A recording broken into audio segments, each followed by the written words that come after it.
ஆண்டவராக இயேசு கிறிஸ்துவின் நாமத்தில் உங்கள் அனைவருக்கும் அன்பின் ஸ்தோத்திரங்களையும் வாழ்த்துக்களையும் தெரிவித்துக் கொள்கிறேன்.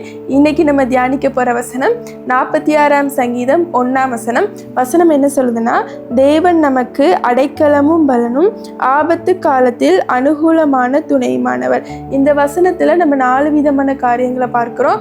என்னன்னா, தேவன் நமக்கு அடைக்கலமாயிருக்கிறார், நமக்கு பலனாயிருக்கிறார், ஆபத்து காலத்தில் அனுகூலமாயிருக்கிறார், மேலும் அவர் துணையாயிருக்கிறார். இந்த உலகத்தில் நீங்கள் நல்ல நிலைமையில் இருக்கும்போது நிறைய பேர் உங்களுக்கு துணையாக இருப்பாங்க. ஆனால் ஆபத்து நேரத்தில், கஷ்டத்தின் நேரத்தில் உங்களுக்கு துணையாக இருக்க மாட்டாங்க. ஆனால் கர்த்தர் என்ன பண்ணுகிறார்னா, உங்களுடைய ஆபத்து நேரத்தில் துணையாக இருக்கிறார். எனவே உங்கள் வாழ்க்கையில் பல்வேறு கவலைகள், கஷ்டங்கள் வரும்போது நீங்கள் சோர்ந்து போகாதீங்க.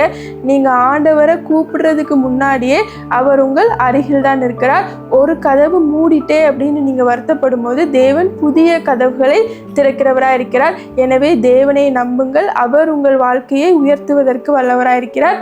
கர்த்தர் தாம் இந்த வார்த்தைகளை ஆசீர்வதிப்பாராக. God bless you all.